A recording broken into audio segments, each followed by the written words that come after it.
Que cada jornada pela busca da verdade encontre em seu caminho uma inspiração divina que, ao iluminar seus passos, permita vislumbrar horizontes de conhecimento e sabedoria, transformando cada desafio superado em uma oportunidade valiosa para conectar-se à presença de Deus que reside no cerne de sua existência. Quero saber se é pecado pedir uma graça a Deus impondo a data para receber. É pecado não, meu filho, isso é um absurdo, né? Porque se é de graça, não tem que estar marcado, né? Às vezes a gente escuta algumas orações que você não sabe quem é o Deus na história, né? Se é aquele que pede ou se é aquele que dá. Tem o Deus, meu Deus Nestor, aqui ao seu dispor, né? Para fazer o que a gente quer, pelo amor de Deus, minha gente. A gente tem que tomar cuidado como nós estabelecemos a nossa relação com Deus. Porque senão Deus vira um servidor da gente, né? Não é por aí. Quantas vezes eu rezo a Deus pedindo o que eu quero, mas eu não vou receber. Porque o que Deus precisa me dar não é o que eu quero, é o que eu preciso. Quantas vezes nós nos percebemos pedindo a Deus somente o que a gente quer? E Deus não pode dar só o que a gente quer. Porque muitas vezes o que a gente precisa a gente não sabe nem pedir. Está lá dentro, é necessidade íntima. A gente precisa dar a Deus a oportunidade de agir no nosso coração e na nossa vida. Dar a Ele a direção, não é isso? A música diz isso. Vou dar a Deus a direção da minha vida. Isto é, vou dar a Ele a oportunidade de fazer em mim a sua obra, de realizar em mim a sua obra. Essa coisa de fazer negociação com Deus, eu particularmente, gente, eu nunca fui adepto disso. Eu dou a Deus isso, faço um sacrifício durante a quaresma para que Deus faça isso por mim. Você pode até ter o hábito de fazer promessa e sacrifício, mas pelo amor de Deus, faça isso com maturidade. Não fique pensando que Deus fica feliz cada vez que você sobe de joelho uma escada. Não, Deus fica feliz com a repercussão do sacrifício na sua alma, na sua vida, na sua atitude. Não adianta nada eu andar de joelhos uma distância lá em Lourdes, pagando uma promessa em Aparecida, se eu levanto do mesmo jeito que eu me ajoelhei. Eu tenho que me ajoelhar e me levantar melhor depois do sacrifício, mas como pessoa, não é só o joelho esfolado e o sacrifício do corpo que vai agradar a Deus, isso não agrada. O que agrada a Deus é a repercussão do meu sacrifício no meu jeito de ser gente, na minha atitude. Então, eu deixo de comer chocolate durante a quaresma. Você acha que Deus está lá marcando? Olha lá, ele hoje está sofrendo mais, ele hoje comeu. Não. A repercussão do sacrifício é que agrada a Deus, porque melhora o que eu sou. Como eu dizia, como é que o meu pecado atinge a Deus? Porque atinge a mim, faz mal a mim. Porque faz mal a mim e Ele me ama, então faz mal a Ele também. A mesma coisa, o que me faz bem também a Ele. Porque todo pai fica feliz quando vê o filho sendo repercutido por alguma coisa boa. Então fui capaz de viver o meu sacrifício de quaresma, fui capaz de viver a promessa que eu fiz. Mas o que Deus está me dando não é por causa do meu sacrifício, mas é por causa da repercussão que a graça teve dentro de mim. Aquilo que a graça encontrou lugar para fazer. Deus quer nos entregar as coisas boas todos os dias, minha gente. Ele não é um menino que precisa ser adulado para fazer. Quantas vezes eu precisei ser adulado para poder estudar? Ah, Fabinho, se você estudar, eu vou te dar um sorvete. Ah, Fabinho, não é assim que funciona? Quantas vezes na nossa vida nós precisamos do estímulo para poder fazer? Precisou ser adulado. Deus não precisa ser adulado. Volto a dizer, a repercussão do sacrifício na nossa vida é para que eu tenha a oportunidade de deixar a graça de Deus agir em mim. Então, quando eu sou fiel a um sacrifício que eu fiz, Deus começa a ter mais chance dentro de mim, porque eu me eduquei. Eu fiquei mais disciplinado. E pode observar, uma pessoa disciplinada, Deus tem mais chance na vida dela. A disciplina é uma picada que nós abrimos na mata para que Deus passe. Quanto mais disciplinas a gente tem, quanto mais a gente disciplinado é na vida, maior é a oportunidade que Deus tem de agir em nós, porque Ele vai encontrar espaço para poder agir. Quando eu sou capaz de viver um sacrifício, eu tenho então mais condições de viver a vida cristã. Quantas pessoas imaturas, né, não sabem viver sacrifícios, não sabem viver os problemas da vida, porque foi acostumada a ser adulado a vida inteira. Então, muito cuidado, minha gente. Preciso saber como é que a gente está rezando. Como é que nós estamos rezando e o que nós estamos pedindo a Deus? Será que nós estamos pedindo a Deus que Ele venha nos adular? Que Ele venha nos dar só o que a gente quer? Mas e aí, como é que você vai crescer? Se Deus não lhe contrariar. Quantas vezes na vida um filho cresce justamente no momento em que ele é contrariado? No não que ele recebeu. Não, meu filho, isso eu não vou dar, porque não é hora, você não está preparado para isso. Quantos filhos morrem porque receberam o carro antes da hora? Quantos filhos já morreram porque ganharam uma moto antes da responsabilidade?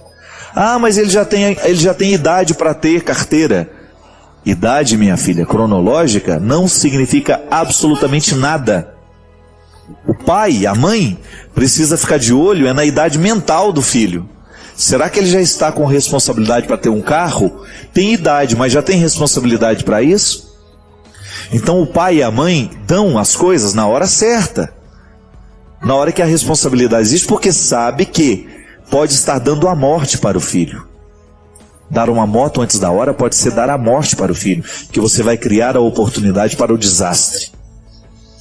Você vai criar a ocasião para que o diabo haja, o diabólico da vida. Deus, a oração é a mesma coisa. Muitas vezes nós estamos pedindo a Deus aquilo que não está na hora de pedir. E a gente só gosta de Deus na medida em que Ele realiza o que a gente está pedindo. Mas não é por aí. A oração tem que ser um lugar da gratuidade. Tem que ser o lugar onde a gente aprende a viver a restrição e a possibilidade. Nem sempre Deus vai me dar o que eu pedi. Então eu tenho que ter a consciência. Esquece, para de pedir. Uma hora vem, uma hora acontece. É igual quando a gente quer que uma coisa aconteça e a gente insiste demais. Pode ser que aquilo nem aconteça, pelo tanto que a gente insiste. E às vezes quando você... Igual um casal de amigos que eu fiquei sabendo, que há muito tempo estava querendo engravidar, já tinha feito de tudo, tentado de tudo, não tem mais jeito. Relaxaram, a mulher engravidou. A ansiedade gera isso muitas vezes. A nossa oração muitas vezes é ansiosa. Nós ficamos pedindo para Deus porque a gente quer hoje, igual criança birrenta. Mas não precisa ser assim. Nós podemos aprender a viver essas demoras de Deus. Nós podemos muito bem aprender a viver este tempo de esperar. Entrega a Deus. Eu, com toda sinceridade, eu não tenho mania de pedir as coisas a Deus. O meu jeito de relação com Deus é diferente. Eu tenho Ele o tempo todo comigo, o tempo todo presente na minha vida, e eu sempre contando para Ele o que está acontecendo, as minhas alegrias, as minhas derrotas. Como? Na minha intimidade com Ele, minha gente. Eu não preciso dobrar os meus joelhos para estar lá na igreja, na capela, para estar em oração. Claro, essa oração formal é importante, mas a que verdadeiramente nos conduz no caminho da mística é aquela que perpassa a vida inteira. Quando você vê, oh meu Deus, que bom isso. Oh meu Senhor, obrigado por que está acontecendo em mim. Oh meu Deus, me dê força nessa hora. Mas eu não gosto de formular o que eu quero, não. É igual quando o Robinho ficou doente. Em nenhum momento eu tive coragem de pedir a Deus, cura o Robson. Isso eu aprendi com o Padre Léo também. Em nenhum momento o Padre Léo pediu a Deus que o curasse do câncer. Foi ele mesmo que me disse isso. Não estou pedindo não, Fábio. Porque eu não sei se Deus quer. Eu não sei se Deus pode reverter as minhas escolhas. Agora eu estou pedindo para Ele, me ajude a viver bem até o último momento da minha vida. A gente sempre tem a tentação de pedir o que a gente quer, mas nem sempre o que a gente quer é o melhor para a situação. Quem tem a sabedoria é Ele, minha gente. Quem sabe é Ele. O que eu posso saber é aquilo que a minha inteligência me ilumina e aquilo que eu permito que Ele me mostre. Mas a minha inteligência será sempre limitada para perceber a vida. Mas Deus não tem limites para perceber. Então rezar é isso. É todo dia, toda hora, falar: Senhor, minha vida está em suas mãos, os meus projetos, me ajude a tomar as melhores decisões, coloca na minha vida a pessoa certa para me ajudar, para me orientar nessa hora, e vem, acontece. Eu digo isso por mim. Deus me assessora o tempo todo através das pessoas. Deus está do meu lado o tempo todo através das pessoas. Eu sinto isso. Eu fico pedindo? Não, eu mostro para Ele todos os dias minhas necessidades. O Senhor está aqui, ó. Preciso disso, preciso daquilo, e o Senhor faça do jeito que achar melhor. Eu estarei aqui, pronto, atento, esperto, para saber o que o Senhor quer. Para quem sabe eu fazer a parte do milagre que cabe. É isso. Não fique muito ansioso com aquilo que você não tem. Pode ser que não é a hora ainda. E na hora que chegar, o momento certo, pode ter certeza que a vida vai lhe conduzir. E você vai chegar lá. Porque Deus quer. E aí a gente faz o esforço da gente, a parceria está. Só quem já leu os livros do Padre Fábio de Melo sabe o quanto eles são transformadores, nos fazem refletir e mudam a nossa forma de enxergar a vida. Se você ainda não leu, não perca essa grande chance. Saiba mais clicando nos links da descrição. Padre Fábio, a pessoa não quis se identificar. Ela fala assim: ajudei muito uma pessoa e fui traído por ela. Essa pessoa foge de mim o tempo todo e ainda por cima, padre, me deve dinheiro. O que eu devo fazer? Pudesse pelo menos recuperar o dinheiro perdido. Mas sabe que às vezes eu fico pensando que existe um prejuízo muito pior do que o financeiro, que é justamente a raiva. Eu me lembro que já passei algumas experiências na minha vida em que eu me sentia prejudicado por alguma coisa que o outro me fazia, e porque eu não era capaz de esquecer o que o outro me fazia ou me fez, eu estendia aquele malefício durante tempos na minha vida, porque eu era muito rancoroso. Hoje, graças a Deus, às vezes eu me magoo com uma situação, 4, 5 dias depois eu não lembro mais o motivo. Sei que eu fiquei magoado, mas não lembro mais o motivo. Porque a gente acaba desenvolvendo um mecanismo de defesa, de saúde, é mais que defesa, é de saúde. Porque guardar o rancor, guardar o ressentimento, é uma forma muito estranha que a gente tem de criar um prejuízo pior do que aquele que a pessoa já nos deu. Então a melhor maneira, minha filha, de vencer uma traição é a gente não se permitir trair. Porque se o outro me traiu, então tá bom. Eu vou dar um jeito de fazer essa faxina na alma, mas eu não quero ser meu traidor. Eu preciso julgar a favor.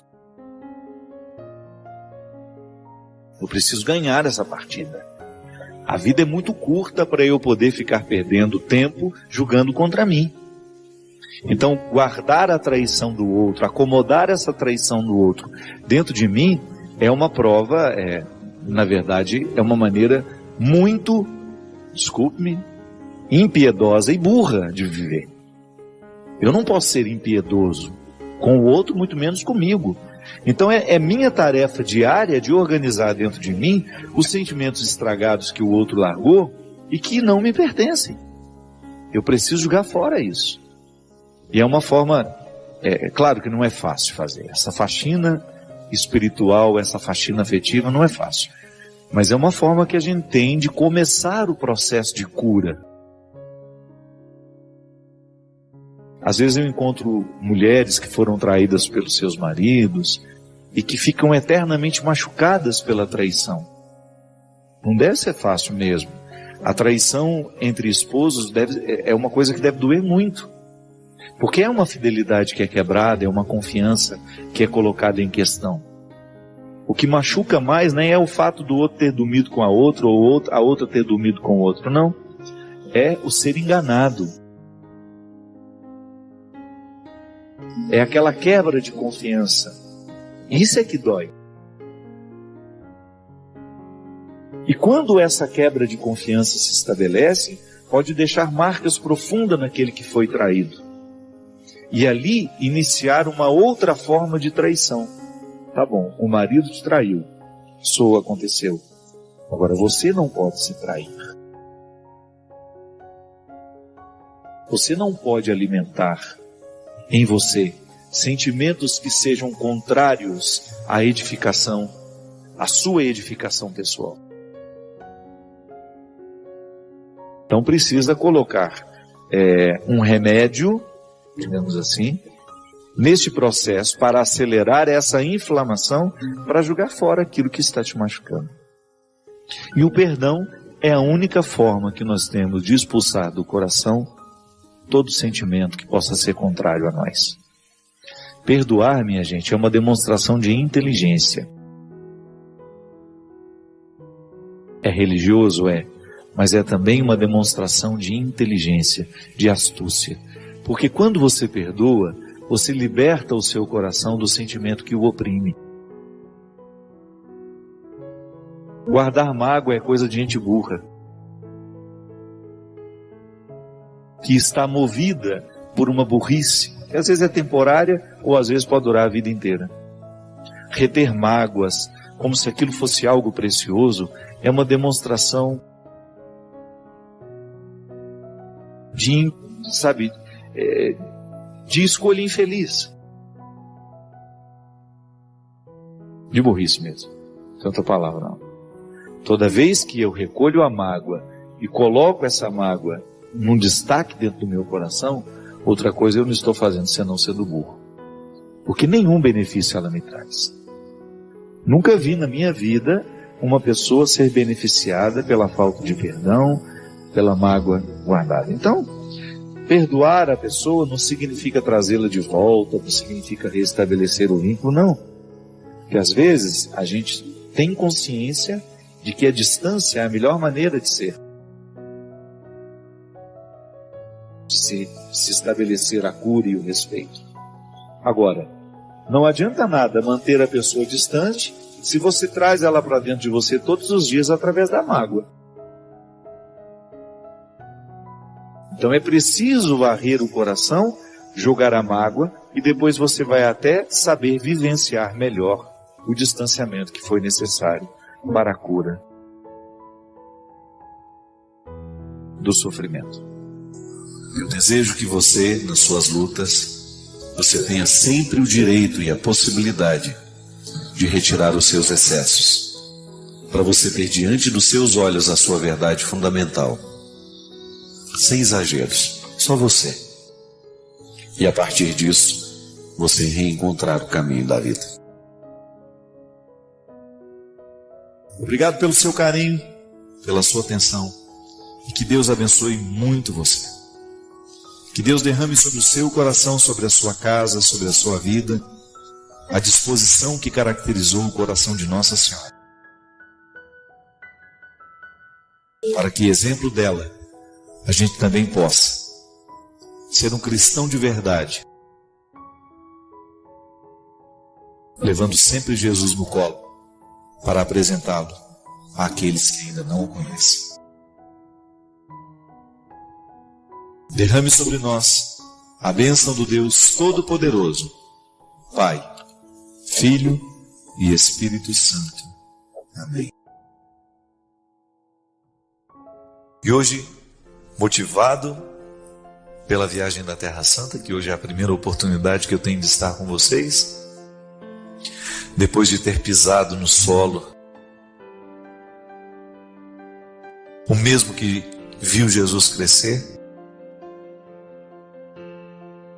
talvez uma das experiências mais bonitas que nós podemos viver como pessoas, que é justamente a gente conhecer a pessoa a partir da geografia. A gente ter a possibilidade de visitar a terra de Jesus, assim como a gente ter a possibilidade de visitar a terra de um grande amigo. Você olha para aqueles lugares onde ele cresceu, os lugares que certamente ele frequentou, as coisas que encantaram os seus olhos, que encheram os seus olhos. De alguma maneira a gente começa a conhecer um pouquinho mais o amigo da gente. Se a gente tem a oportunidade de ir nas raízes das nossas amizades, a gente certamente se torna mais amigo, porque provoca dentro de nós uma forma de conhecimento que a convivência talvez não tenha dado plenamente. Conhecer a raiz, o local onde nasceu os nossos grandes amigos. Confesso para vocês que essa foi a mística que me levou pela Terra Santa fora. Saber que eu estava conhecendo o chão do meu melhor amigo, a vida, o lugar onde brotou, onde todos os grandes acontecimentos se deram. Olhar para o mar da Galileia e pensar que foi ali que Jesus encontrou seus amigos, que Jesus fez discípulos. Colocar o nosso pé naquela água e pensar que, mesmo não sendo a mesma água daquele instante, de alguma forma nós podemos estabelecer uma ponte. De alguma forma nós também podemos nos sentir como naquele tempo. Olhar ali o Santo Sepulcro, pensar que a raiz da nossa fé está ali. Eu fiquei pensando, minha gente, o que traz sacralidade a um lugar? O que faz uma terra ser santa? E foi até assim que nós nos despedimos da Terra Santa na última celebração que nós realizamos lá. Uma terra é mais santa à medida em que ela está carregada de significados. O conceito de sagrado é esse: é você retirar do lugar comum e você colocar num lugar reservado.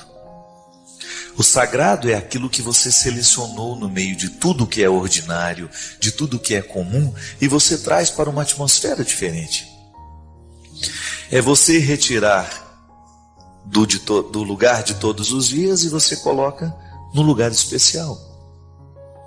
Quando nós dizemos que a terra é santa, que ela é sagrada, é porque de alguma forma os acontecimentos que ali se deram foram retirados do ordinário e se tornaram especiais para muita gente.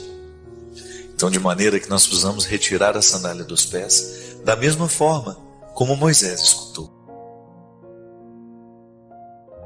Retirar a sandália dos pés para adentrar um território que é santo. Um território que é santo porque é local sagrado para muita gente.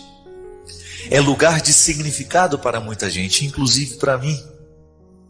Pisar a Terra Santa foi reconhecer os locais dos meus significados. Ali, ver o lugar onde Jesus viveu é de alguma forma me transportar. Pensar que hoje tudo que eu acredito, tudo que me move como padre, como homem, foi ali que aconteceu. Foi lá que aconteceu tudo aquilo que move a nossa fé.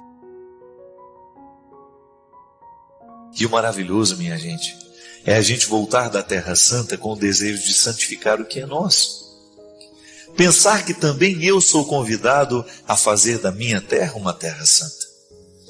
Descobrir no solo da minha casa, no chão da minha casa, a mesma sacralidade que há na Terra Santa, porque somente a fé, o significado, é capaz de fazer estabelecer essa ponte entre o meu coração e a Terra Santa que eu pisei.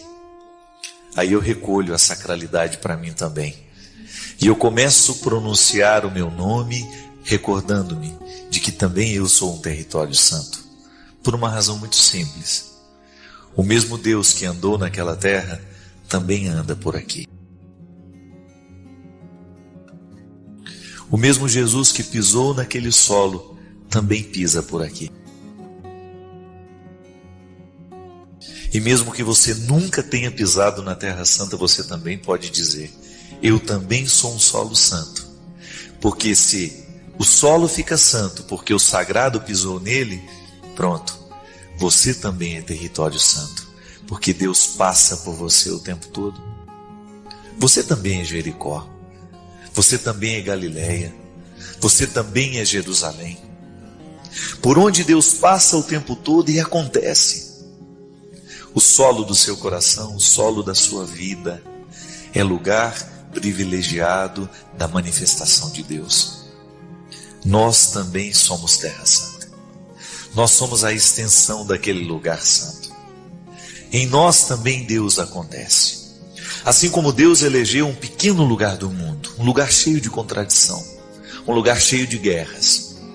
Deus escolheu aquele lugar, o umbigo do mundo, para se manifestar plenamente em seu Filho Jesus. Porque o mistério da encarnação precisava de pátria, precisava de cidade, precisava de local. Belém, uma cidadezinha lá no interior, uma cidadezinha pobre, foi lá que Deus escolheu. Quem sabe hoje você também se reconheça assim. A pobreza do seu coração lhe faz ser semelhante a Belém, uma cidadezinha escondida no meio de tantas outras. Quantas vezes a gente sente isso, não é verdade? Quantas vezes a gente olha para a gente e se sente uma cidade escondida no meio de tantas outras cidades. Mas aí, neste lugar que os meus olhos não alcançam, que talvez nem chegue ao conhecimento de muita gente, é aí, nessa cidade que é o seu coração, que Deus continua acontecendo. Porque o mistério da encarnação, ele tem o seu desdobramento histórico em cada um de nós. Deus continua encarnado pela força do seu Filho em nós. É o mistério da ressurreição, é o mistério da encarnação, é o mistério da continuidade de Deus no tempo. Deus continua acontecendo em mim e em você. Então, de maneira que nós podemos ser Belém, a cidade da simplicidade, de maneira que nós podemos ser Jerusalém, a cidade dos grandes templos, podemos ser Jericó, a cidade dos grandes milagres, podemos ser o Mar da Galileia, o local dos grandes encontros. Enfim, cada dia nós somos um pouquinho dessa terra santa. Ora somos o lugar do milagre, ora somos o lugar do silêncio, ora somos o lugar da morte, ora somos o lugar da ressurreição. Não importa qual seja o lugar, com qual lugar você se identifica hoje. O importante é você tomar consciência de que daqueles muitos lugares que compõem a Terra Santa, você hoje é uma delas. Padre Fábio, a pessoa não quis se identificar. Ela fala assim: ajudei muito uma pessoa e fui traído por ela. Essa pessoa foge de mim o tempo todo e ainda por cima, padre, me deve dinheiro. O que eu devo fazer? Pudesse pelo menos recuperar o dinheiro perdido. Mas sabe que às vezes eu fico pensando que existe um prejuízo muito pior do que o financeiro, que é justamente a raiva. Eu me lembro que já passei algumas experiências na minha vida em que eu me sentia prejudicado por alguma coisa que o outro me fazia, e porque eu não era capaz de esquecer o que o outro me fazia ou me fez, eu estendia aquele malefício durante tempos na minha vida, porque eu era muito rancoroso. Hoje, graças a Deus, às vezes eu me magoo com uma situação, 4, 5 dias depois já não lembro mais o motivo. Sei que eu fiquei magoado, mas não lembro mais o motivo. Porque a gente acaba desenvolvendo um mecanismo de defesa, de saúde, é mais que defesa, é de saúde. Porque guardar o rancor, guardar o ressentimento, é uma forma muito estranha que a gente tem de criar um prejuízo pior do que aquele que a pessoa já nos deu. Então a melhor maneira, minha filha, de vencer uma traição é a gente não se permitir trair. Porque se o outro me traiu, então tá bom. Eu vou dar um jeito de fazer essa faxina na alma, mas eu não quero ser meu traidor. Eu preciso julgar a favor. Eu preciso ganhar essa partida. A vida é muito curta para eu poder ficar perdendo tempo julgando contra mim. Então, guardar a traição do outro, acomodar essa traição do outro dentro de mim, é uma prova, na verdade, é uma maneira muito, desculpe-me, impiedosa e burra de viver. Eu não posso ser impiedoso com o outro, muito menos comigo. Então é minha tarefa diária de organizar dentro de mim os sentimentos estragados que o outro largou e que não me pertencem. Eu preciso jogar fora isso. E é uma forma, claro que não é fácil fazer. Essa faxina espiritual, essa faxina afetiva não é fácil. Mas é uma forma que a gente tem de começar o processo de cura. Às vezes eu encontro mulheres que foram traídas pelos seus maridos e que ficam eternamente machucadas pela traição. Não deve ser fácil mesmo. A traição entre esposos é uma coisa que deve doer muito. Porque é uma fidelidade que é quebrada, é uma confiança que é colocada em questão. O que machuca mais nem é o fato do outro ter dormido com a outra ou a outra ter dormido com o outro, não. É o ser enganado. É aquela quebra de confiança. Isso é que dói. E quando essa quebra de confiança se estabelece, pode deixar marcas profundas naquele que foi traído. E ali iniciar uma outra forma de traição. Tá bom, o marido te traiu. Isso aconteceu. Agora você não pode se trair. Você não pode alimentar em você sentimentos que sejam contrários à edificação, à sua edificação pessoal. Então precisa colocar um remédio, digamos assim, neste processo para acelerar essa inflamação, para jogar fora aquilo que está te machucando. E o perdão é a única forma que nós temos de expulsar do coração todo sentimento que possa ser contrário a nós. Perdoar, minha gente, é uma demonstração de inteligência. É religioso? Mas é também uma demonstração de inteligência, de astúcia. Porque quando você perdoa, você liberta o seu coração do sentimento que o oprime. Guardar mágoa é coisa de gente burra, que está movida por uma burrice, que às vezes é temporária ou às vezes pode durar a vida inteira. Reter mágoas, como se aquilo fosse algo precioso, é uma demonstração de escolha infeliz. De burrice mesmo. Tanta palavra não.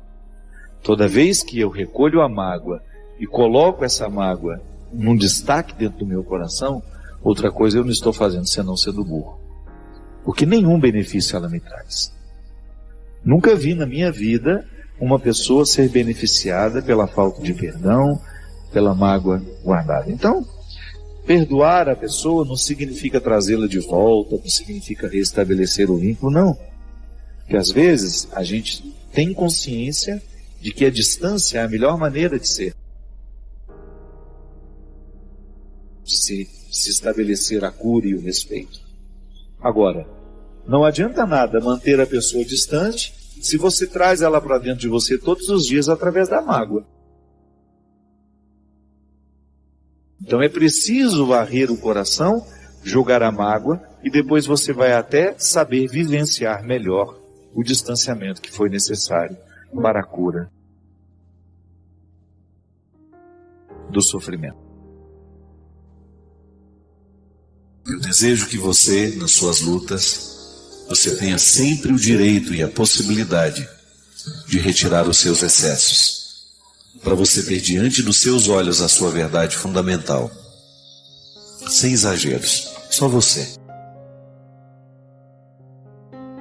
E a partir disso, você reencontrar o caminho da vida. Obrigado pelo seu carinho, pela sua atenção, e que Deus abençoe muito você. Que Deus derrame sobre o seu coração, sobre a sua casa, sobre a sua vida, a disposição que caracterizou o coração de Nossa Senhora.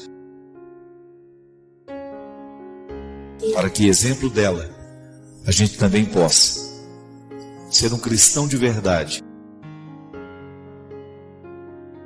levando sempre Jesus no colo, para apresentá-lo àqueles que ainda não o conhecem. Derrame sobre nós a bênção do Deus Todo-Poderoso, Pai, Filho e Espírito Santo. Amém. E hoje, motivado pela viagem da Terra Santa, que hoje é a primeira oportunidade que eu tenho de estar com vocês, depois de ter pisado no solo, o mesmo que viu Jesus crescer? Talvez uma das experiências mais bonitas que nós podemos viver como pessoas, que é justamente a gente conhecer a pessoa a partir da geografia. A gente ter a possibilidade de visitar a terra de Jesus, assim como a gente ter a possibilidade de visitar a terra de um grande amigo. Você olha para aqueles lugares onde ele cresceu, os lugares que certamente ele frequentou, as coisas que encantaram os seus olhos, que encheram os seus olhos. De alguma maneira a gente começa a conhecer um pouquinho mais o amigo da gente.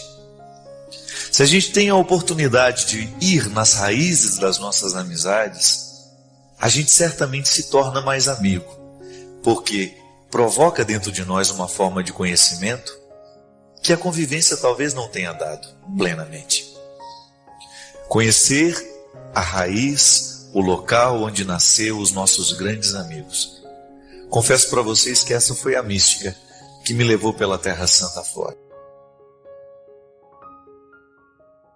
Saber que eu estava conhecendo o chão do meu melhor amigo, a vida, o lugar onde brotou, onde todos os grandes acontecimentos se deram. Olhar para o mar da Galileia e pensar que foi ali que Jesus encontrou seus amigos, que Jesus fez discípulos. Colocar o nosso pé naquela água e pensar que mesmo não sendo a mesma água daquele instante, de alguma forma nós podemos estabelecer uma ponte.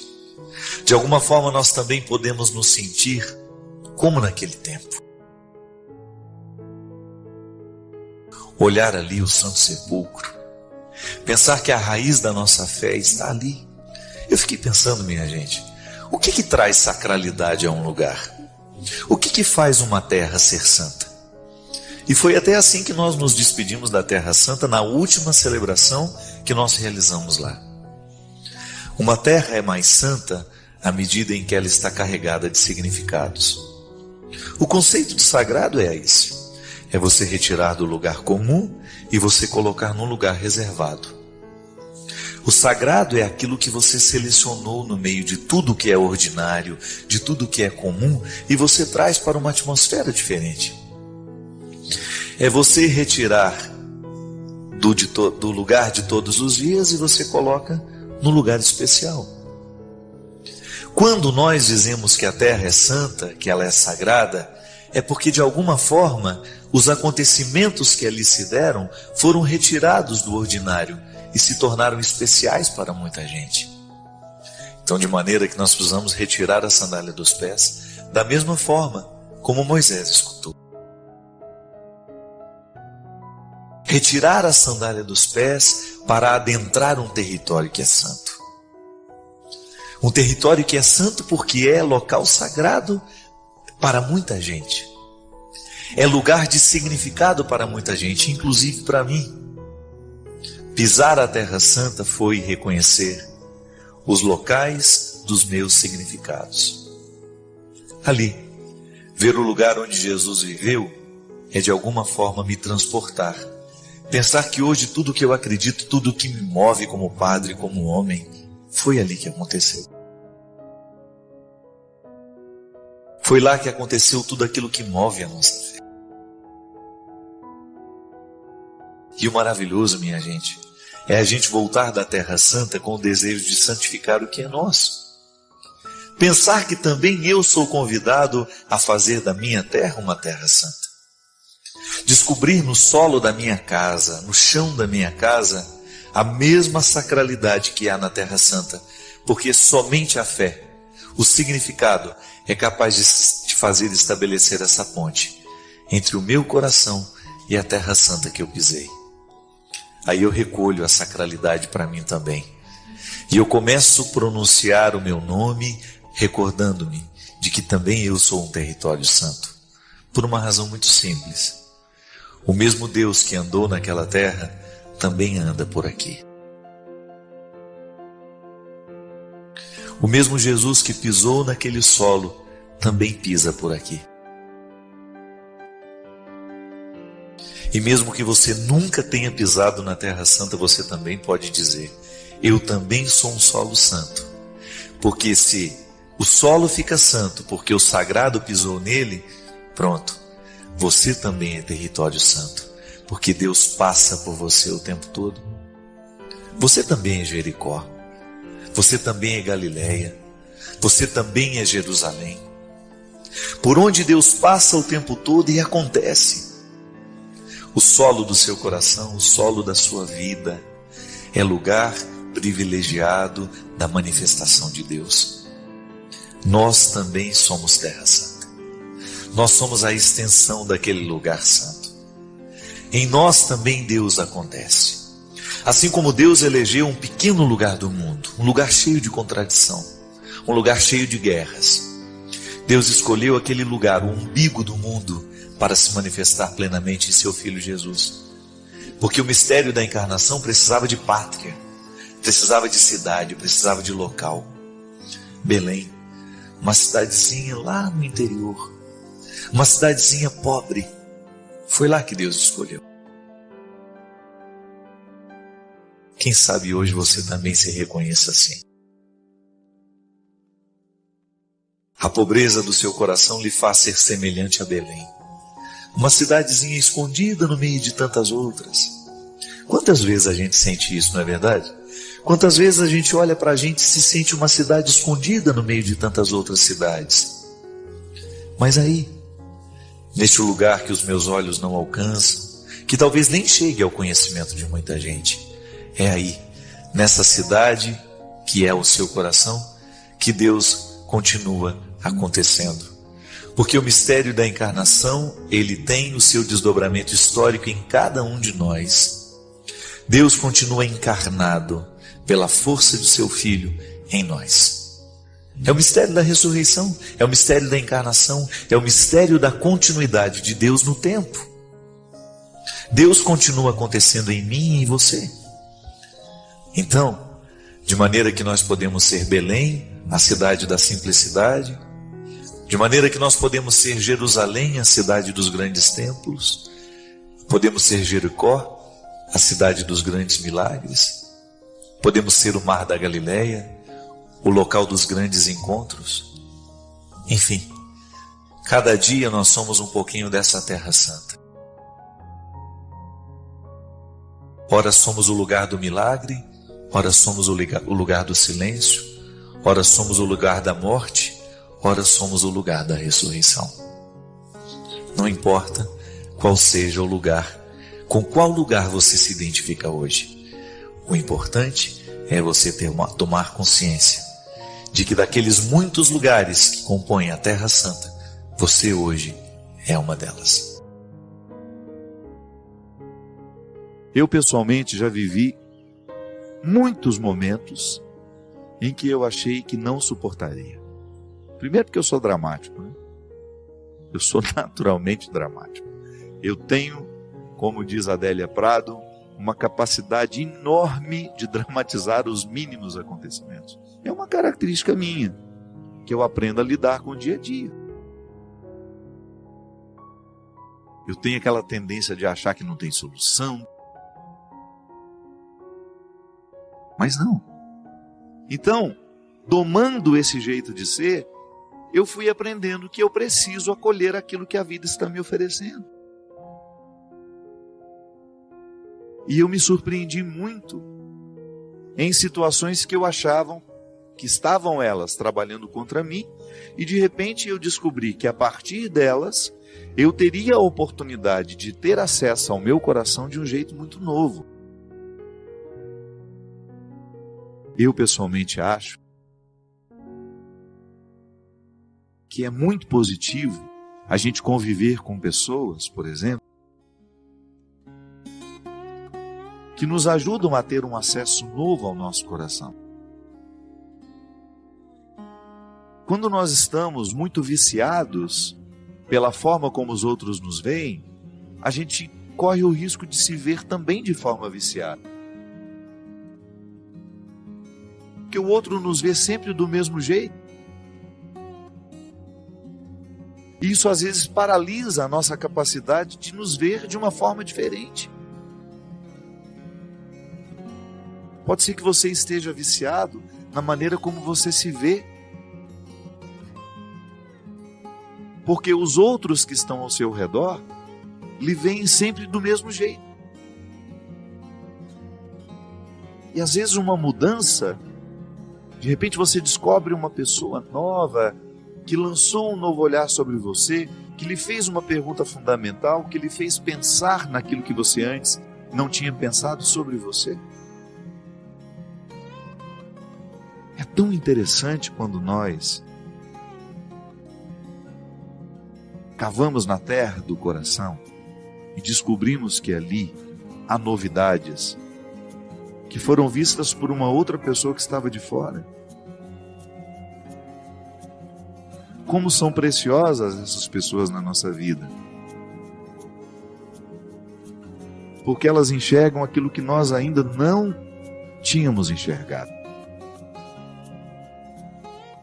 Como Jesus fez na vida de muitas pessoas. Enxergou que aquelas pessoas ainda não tinham visto. Encontrou dentro delas uma riqueza que elas ainda não sabiam se oferecer. E porque elas ainda não sabiam se oferecer, elas estavam privadas de poder também oferecer isso aos outros. Por isso, não tenha medo das suas dificuldades, não tenha medo das suas perdas, não tenha medo dos seus conflitos. Tudo isso que num primeiro momento pode parecer contrário a você, pode ser uma feliz oportunidade, um bom acesso àquilo que você ainda não sabe sobre você. Há uma força que ainda está oculta e que virá à tona à medida em que você permitir que a própria realidade conflituosa lhe ajude, lhe motive a buscar o que você não sabia possuir. Mas às vezes nós descobrimos que temos com o próprio movimento da vida, volto a dizer, através de uma perda, de uma mudança, que num primeiro momento parece nos assustar, mas depois se mostra absolutamente frutuosa, porque abriu a nossa mente, o nosso coração, o nosso jeito de sentir e de pensar, o ser que somos e o ser que ainda podemos. Permita que a dificuldade de hoje, o sofrimento de agora, a lágrima deste momento, lhe conduzam à sua mais profunda verdade. Lá onde estão os seus valores, lá onde estão as suas qualidades, e que talvez você esteja esquecido delas. Lá onde estão as qualidades que, de repente, pelo seu jeito de viver, pela sua forma de construir a sua vida, a sua rotina, você acabou se esquecendo que possuía. Nada pode nos empobrecer mais do que nós possuirmos riquezas e não termos à disposição essas riquezas. Nada pode nos empobrecer mais do que sermos proprietários de grandes riquezas que desconhecemos. Dentro do coração há tantas riquezas, há tantas pedras preciosas, mas é preciso buscá-las. Não basta tê-las, é preciso utilizá-las. Não basta ter riquezas, é preciso saber instrumentalizar tudo isso. Às vezes, minha gente, nós precisamos só de acordar E às vezes este acordar está intimamente ligado a uma mudança, a um desconforto que nós precisamos enfrentar. Eu gosto de dizer que o nascimento, ele não acontece uma única vez na vida. Eu vim ao mundo porque fui expulso pelo ventre da minha mãe, que, movido por uma sabedoria biológica, me colocou para fora. Chega, já passou o tempo de estar aqui. E que bom que eu fui expulso. E depois precisei enfrentar muitas outras expulsões do ventre da vida. Quando eu achava que já tinha encontrado o meu lugar, as contrações chegaram, os acontecimentos me expulsaram e eu precisei ir buscar uma nova forma de ser o faro. E como isso nos enriquece? Quando você percebe que a vida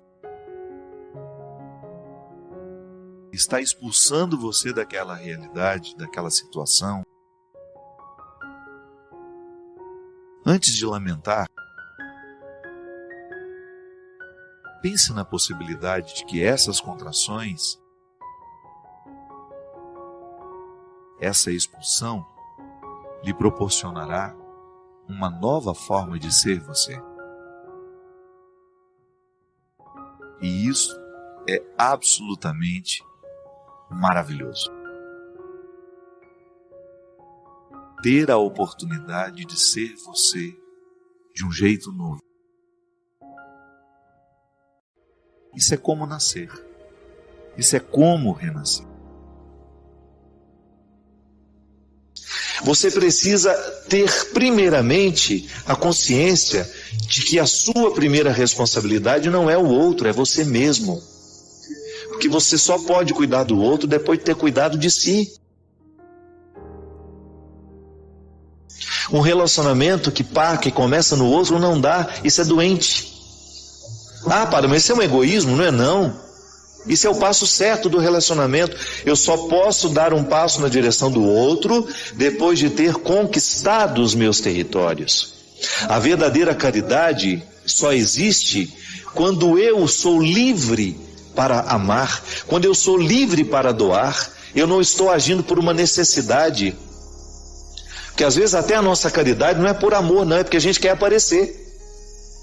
Às vezes a nossa caridade está em torno do nosso espírito pavão.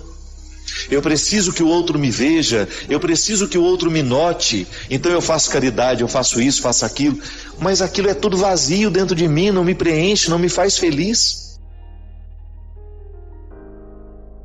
Meu Deus do céu, a caridade que eu faço precisa estar em consonância com aquilo que eu sei sobre mim.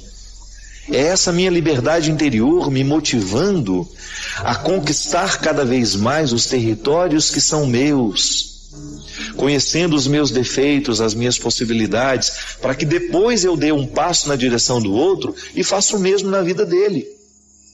Ao invés de ser um sequestrador, eu quero ser um libertador.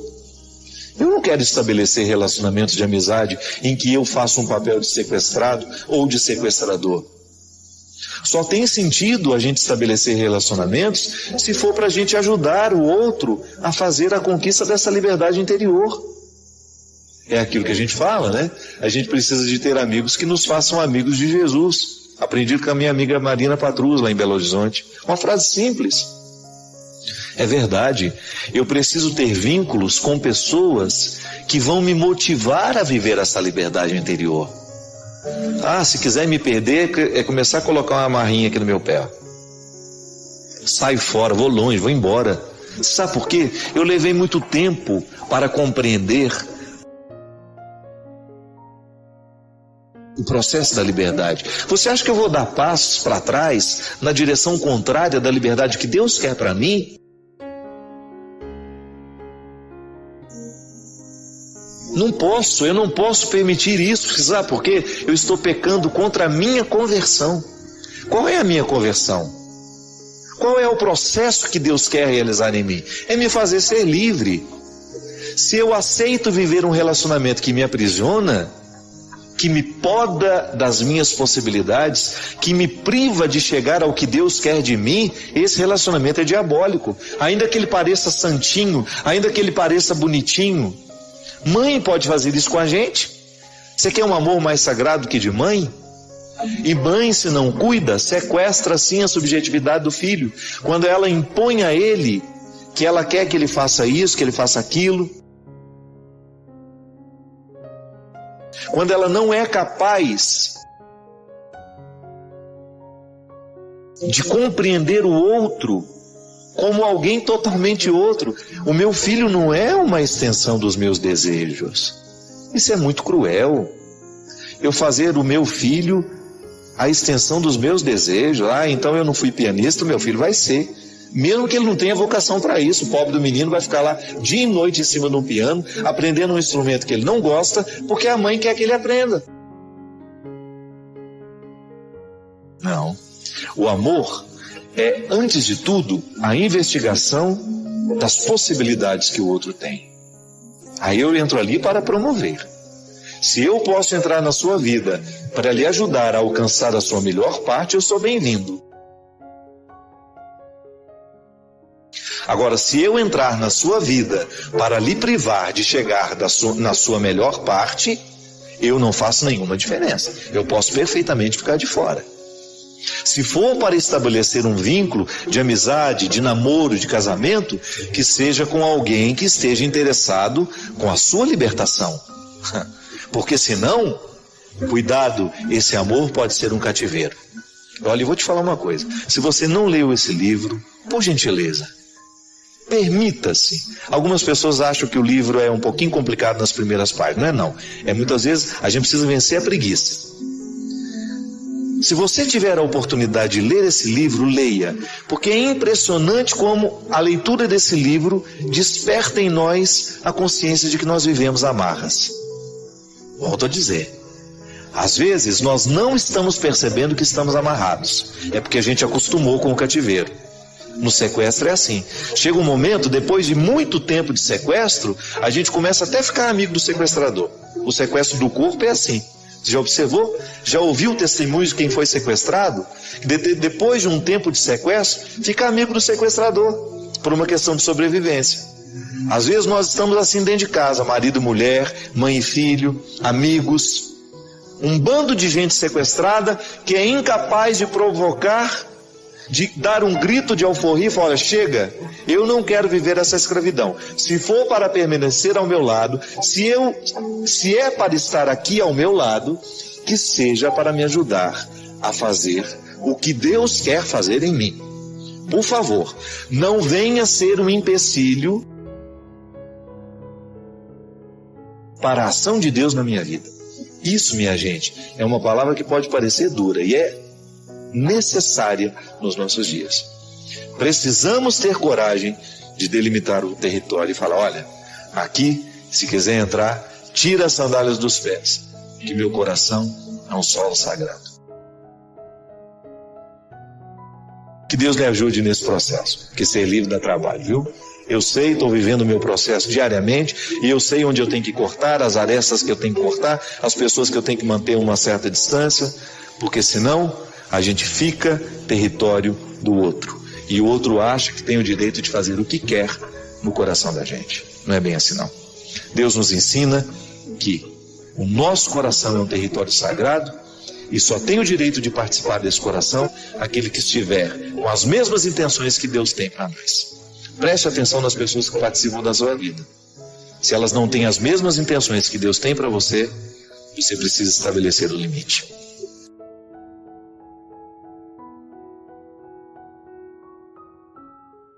E durante o meu período de adoecimento, para vocês terem uma ideia, ele é um resultado que eu fui construindo, né? Ninguém fica doente da noite para o dia, ninguém fica com síndrome do pânico da noite para o dia, ninguém fica com medo das pessoas da noite para o dia, ninguém fica deprimido da noite para o dia. E eu me lembro que o meu primeiro sinal foi justamente na estrada, uma dificuldade que estava enorme, gente. Vocês não sabem como era penoso quando eu ia chegando ao local do evento. Quando eu tinha que descer da van, quando eu tinha que encontrar as pessoas. Era uma coisa que não estava no meu controle, sabe? Quem teve síndrome do pânico, quem teve depressão sabe. Não é uma coisa que você controla, que você decide racionalmente. Eu vou viver esse momento e vai ser tudo tranquilo. Não é. Definitivamente não é. E aquilo que antes para mim era uma fonte de tanto prazer, de tanta alegria, de tanta satisfação, de repente deixou de ser. Aí eu comecei a fazer uma retomada, né? Pra vocês terem uma ideia, quando eu lancei o meu CD, eu tive uma época em que eu tinha 25, 26 shows por mês. Às vezes eu ia em casa uma vez a cada 2 meses para trocar de mala. E nenhuma saúde aguenta isso, né? Sobretudo quando você tem uma natureza que pede a quietude. Eu sempre fui assim. Pode não parecer, mas eu sou tímido, muito tímido. Eu enfrento bem. Vou ter que falar para 1 milhão de pessoas. Nem frio na barriga me dá. Eu sou tímido nas relações interpessoais, sabe? Se eu chegar assim numa sala que tenham 6 pessoas, eu fico tímido.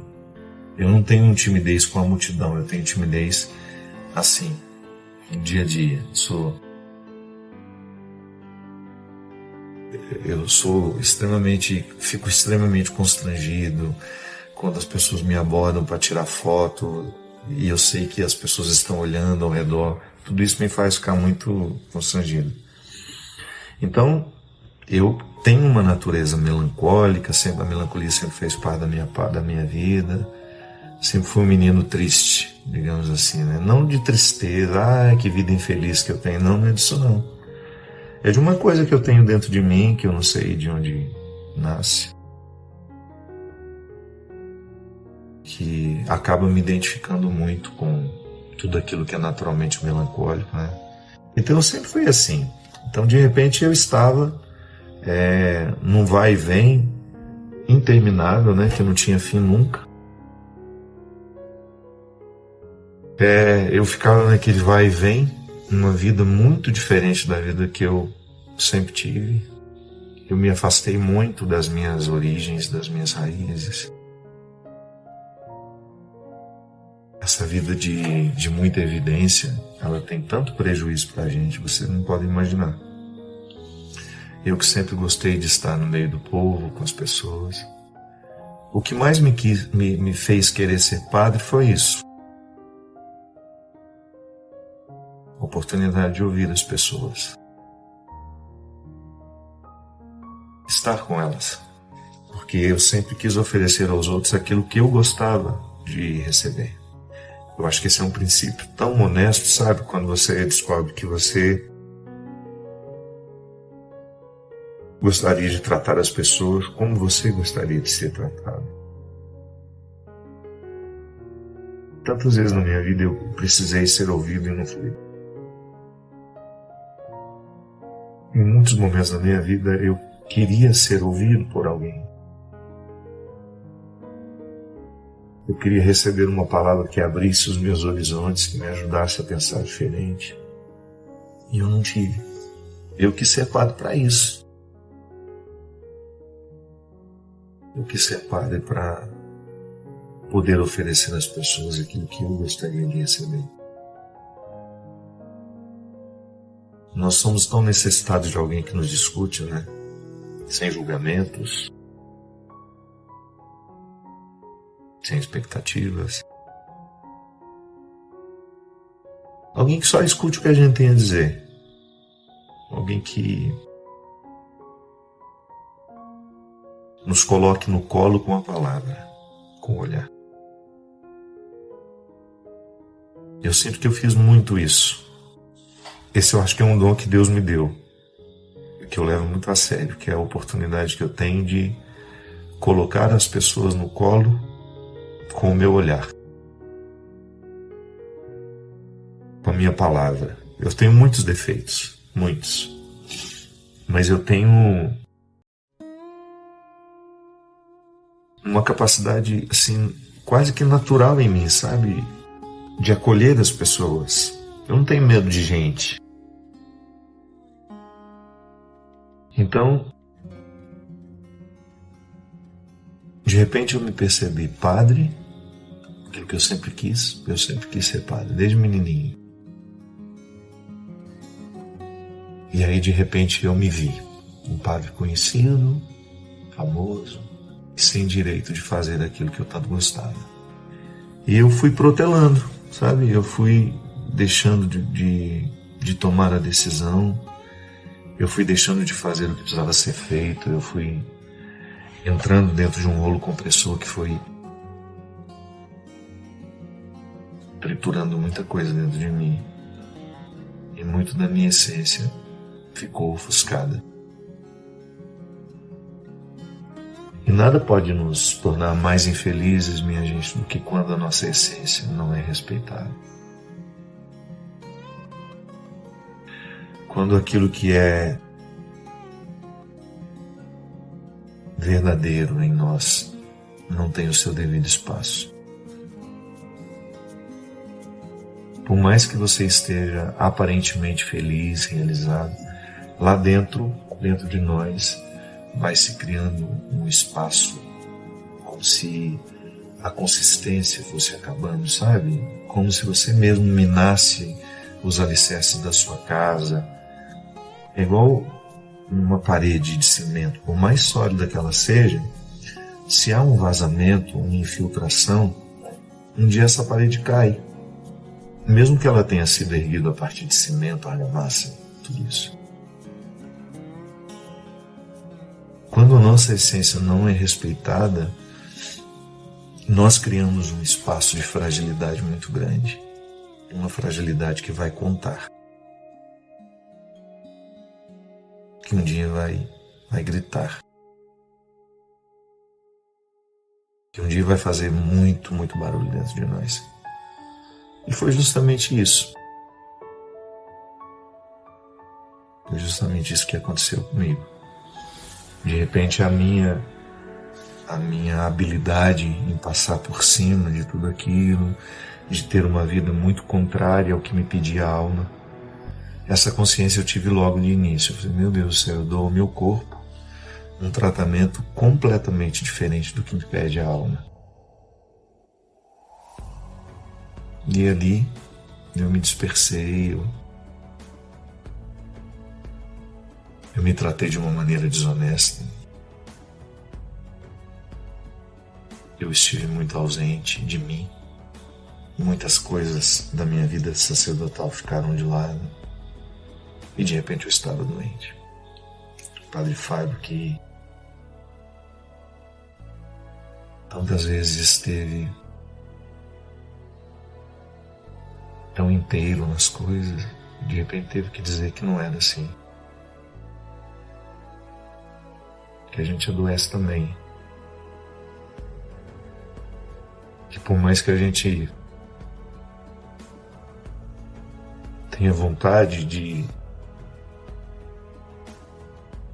ser forte, dizer que está tudo bem, não está. Não está. Mas foi tão libertador para mim, sabe? Porque para mim foi também muito bom. Porque eu me lembro que quando eu comecei a ser conhecido, sempre tem aquela possibilidade de você inventar um papel, né? De você fingir alguma coisa, para as pessoas gostarem um pouquinho mais de você. É uma tentação isso. E eu pensei na hora e falei, surgiu com a primeira oportunidade de ir fora dos muros da Igreja Católica. Eu disse, opa, eu vou ser eu mesmo. Porque vai ser difícil. Imagina não sendo quem eu sou. Se eu tiver que me tornar conhecido sendo alguém que eu não sou. E é claro que eu apanhei muito. Ah, é um homem vaidoso. Sim, não posso dizer para vocês que eu não sou vaidoso. Gosto de me cuidar, minha vida inteira foi assim, desde menininho. Enfim. Optei por ser eu mesmo, fiz a minha verdade prevalecer. E graças a Deus eu sempre encontrei gente muito generosa, gente muito misericordiosa, que trabalha comigo, que me estende a mão, que não me condena. E é por isso que eu gosto de ser assim, sabe? Não faz sentido eu ser o padre da condenação. Primeiro porque eu acredito num Deus que me dá a oportunidade todo dia de me refazer, de me corrigir, de entender o meu mecanismo, de não me desprezar por isso, de não me jogar fora por causa dos erros que eu cometo. Eu acredito nesse Deus manifestado em Jesus que tem um carinho enorme pelos mais frágeis. Um Deus misericordioso que tem uma capacidade enorme de acolher os que a gente geralmente não acolhe. Então não poderia ser diferente o meu olhar. Não poderia ser diferente a minha presença na vida das pessoas.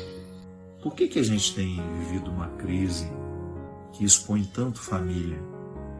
Porque o conceito de família foi usado de forma inescrupulosa por pessoas inescrupulosas que criaram um conceito família de bem. Família tradicional, família isso, família aquilo, atentando contra as outras modalidades de família que surgiram. Cuidado. Cuidado que a sua hipocrisia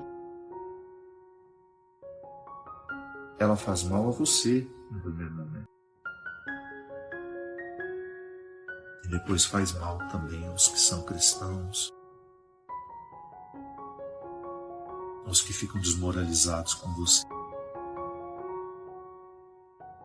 Porque por trás tem aquela família tem aquela fachada de família bonita, para ganhar uma eleição, para ganhar isso, para ganhar a atenção das pessoas, para ganhar visibilidade. Isso acontece muito.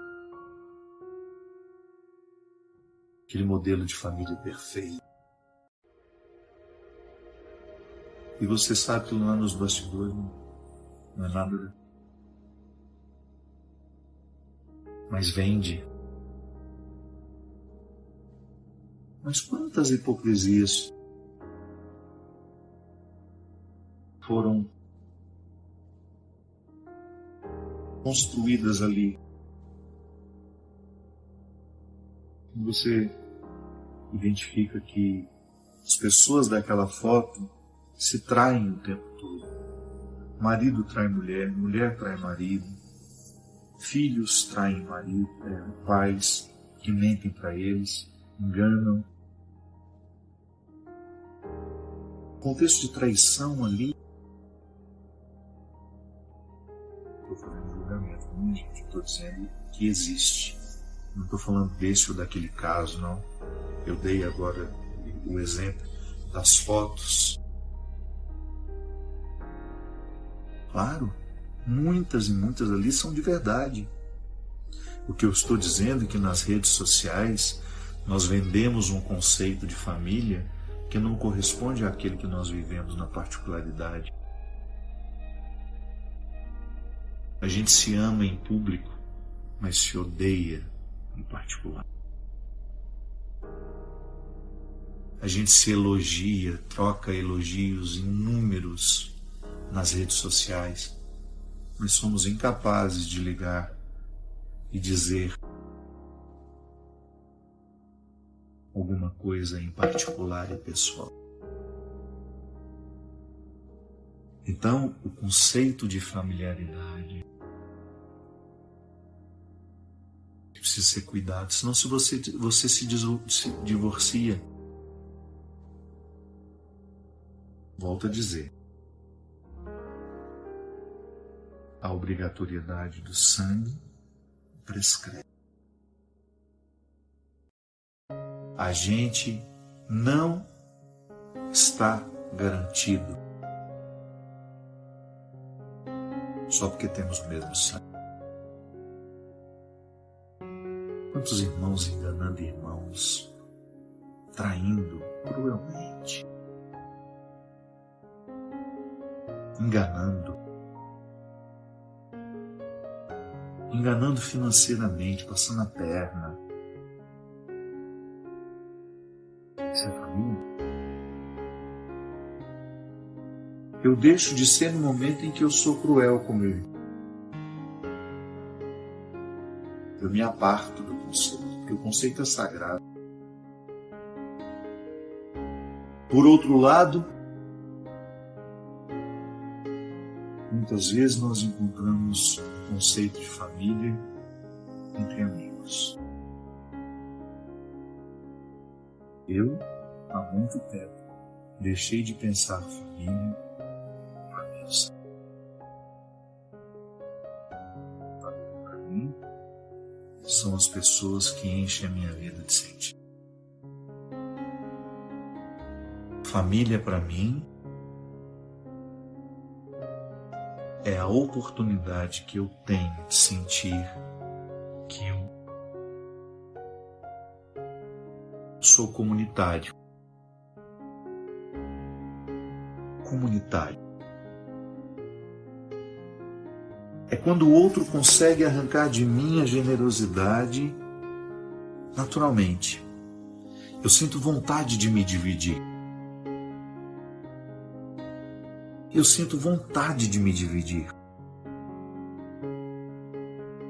Eu sou naturalmente arrancado do meu egoísmo. Eu não quero isso só para mim. Eu quero dividir com você. É ali que você identifica que ama. É ali que você identifica que o conceito de família de fato fez sentido para você. Eu não fico contabilizando mesquinhamente o quanto eu lhe dei, o quanto eu recebi. Não. É gratuito, a relação é gratuita. Ela é marcada pela generosidade, por aquilo que há de melhor, por aquilo que há de mais elevado na vida humana. E aí eu identifico, sim, isso é ser família. Às vezes não tem o mesmo sangue, na maioria das vezes é assim. A gente não tem o mesmo sangue, mas a gente se sente família um do outro. É amigo que ultrapassou a condição de amigo. É muito mais do que amigo. Aliás, eu nem sei se a gente pode dizer isso, né? Eu acho que o destino de todo grande amor é virar amizade.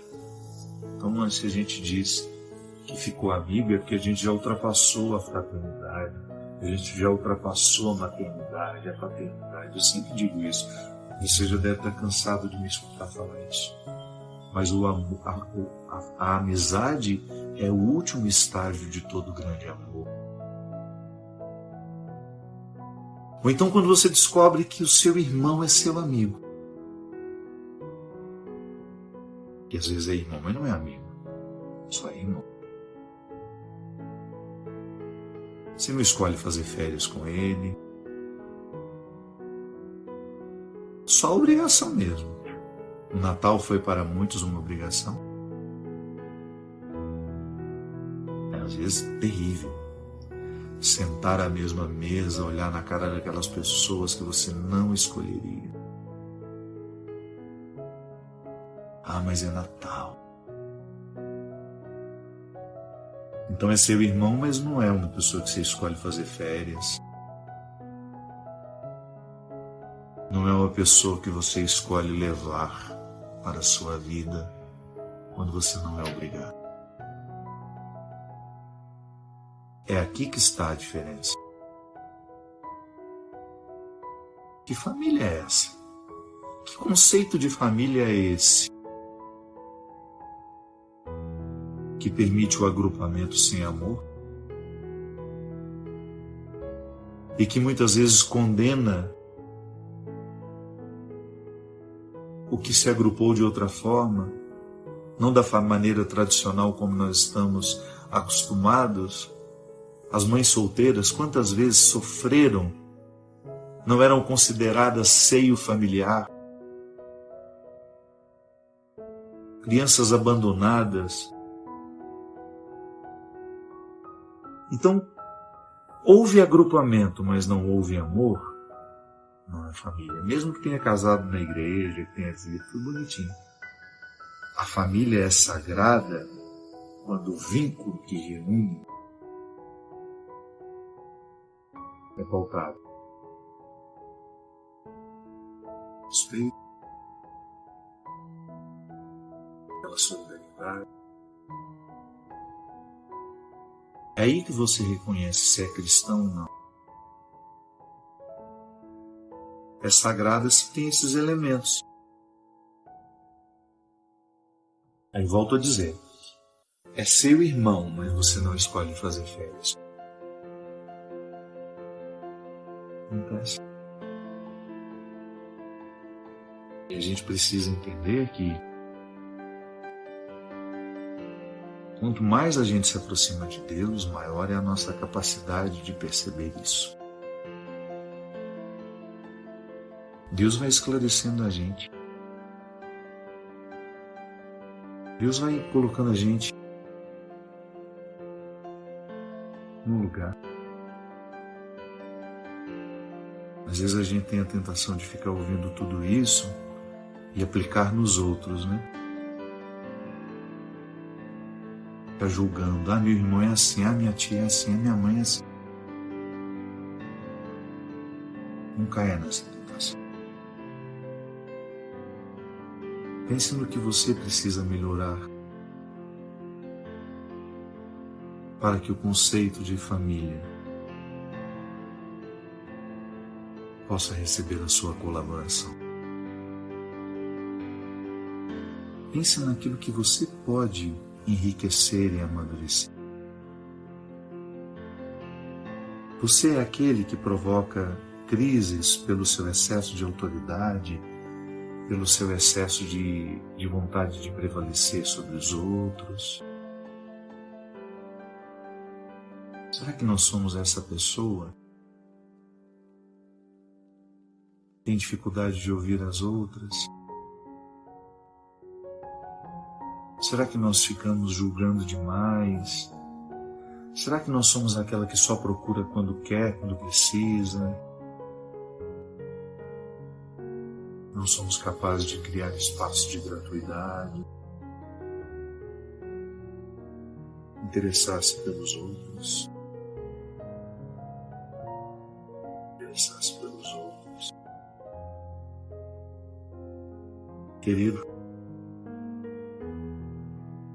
querer o aprimoramento para isso. Hoje, eu quero transformar a minha casa num lar. Eu quero transformar esse agrupamento que nós temos aqui em casa em família. E o mais bonito ainda, minha gente, transformar essa família em sagrada. Esse milagre depende de nós. A gente poder, sabe, ser um lugar familiar no mundo. Você tornar-se um lugar familiar. Para que as pessoas que passarem pela sua vida usufruam desse valor. Tão bom você saber que você provocou coisas boas no outro. Que a sua palavra não feriu, mas que a sua ou ainda que ela feriu para amadurecer, não ferir para machucar somente, não. Que às vezes uma palavra que eu digo amorosamente vai no... Nossa Senhora, era o que eu precisava ouvir. Aquilo fere para provocar um fruto. Ser essa pessoa. Quando você chega, o ódio faz as malas e vai embora. Eu sei que nas nossas reuniões de família a gente sempre tem aquela pessoa mais espinhosa, né? E às vezes essa pessoa somos nós. A gente cria confusão onde está, a gente tira a paz do outro, a nossa língua é ferina. Não sejamos. Não sejamos.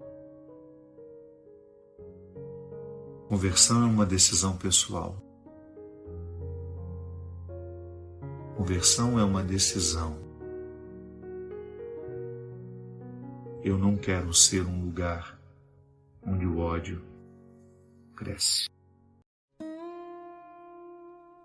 Quando eu chegar, eu quero provocar bons sentimentos, bons pensamentos.